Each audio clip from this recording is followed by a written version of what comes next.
Sur le Sénat, il y a eu des commentaires récurrents qui ont été faits sur le site du JDD. Beaucoup d'internautes décrivent l'institution comme inutile, coûteuse, ringarde, demandent même à quoi ça sert. Supprimons le Sénat. Est-ce que vous comprenez ces critiques?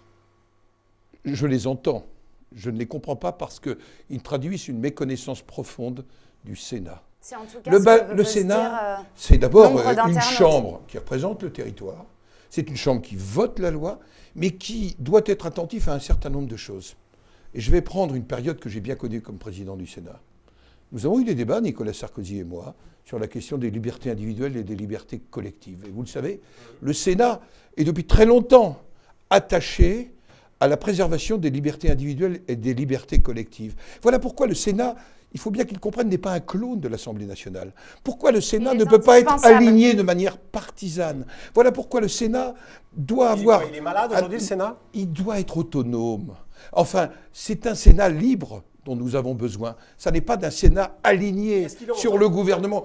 Je n'étais pas aligné, et en même temps, j'ai soutenu Nicolas Sarkozy. Et peut-être que s'il est le gagnant de la primaire, je le soutiendrai demain, mais avec toujours la même exigence. Un Sénat qui soit une plus-value.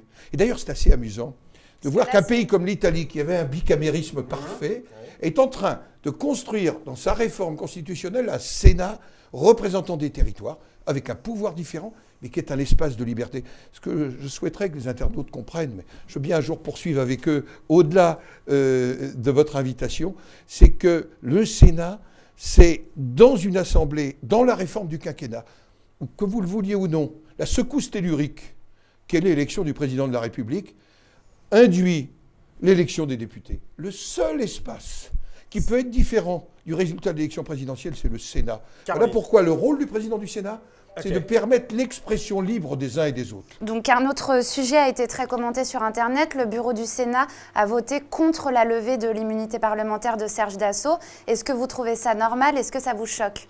D'abord, je ne suis pas membre du bureau du Sénat, non pas du tout pour me laver les mains de cette situation, mais la réforme constitutionnelle voulue par Jacques Chirac a réduit l'immunité des parlementaires à la seule privation de liberté. Elle n'empêche pas le cours de la justice. Donc ça ne vous choque pas? Et attendez, je ne suis pas choqué. L'immunité qui est née des conséquences de la terreur et qui s'est appliquée dans la Ve République, elle est une protection des parlementaires. Ça n'est pas un droit exorbitant. C'est fait notamment pour protéger l'opposition de pression de l'exécutif au travers de la justice.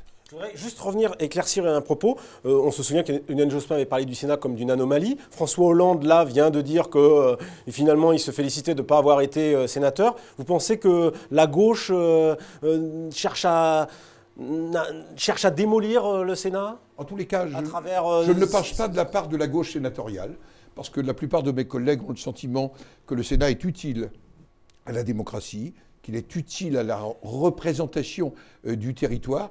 Je pense simplement qu'aujourd'hui, les relations entre l'exécutif et le Sénat sont des relations gâchées par une incapacité, notamment de la majorité de gauche, à se retrouver. Et puis, c'est vrai, le vrai patron du législatif, c'est Claude Barthelone.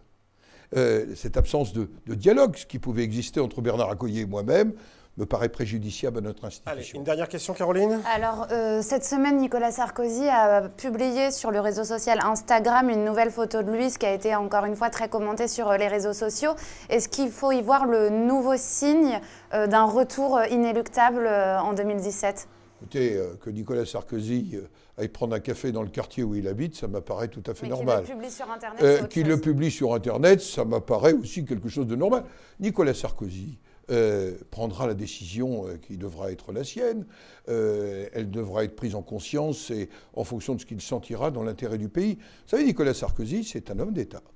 C'est un acteur politique qui est temporairement retiré, c'est mon sentiment, mais il lui appartiendra de prendre sa décision. Et sa décision, elle m'apparaît respectable. Donc arrêtons de faire un feuilleton entre l'interview d'un conseiller général de la Corrèze ou l'apparition d'une photo. Je pense que Nicolas Sarkozy est un homme politique qui compte dans ce pays. Eh bien, merci Gérard Larcher et à la semaine prochaine pour une nouvelle édition de Décideurs politiques. Au revoir.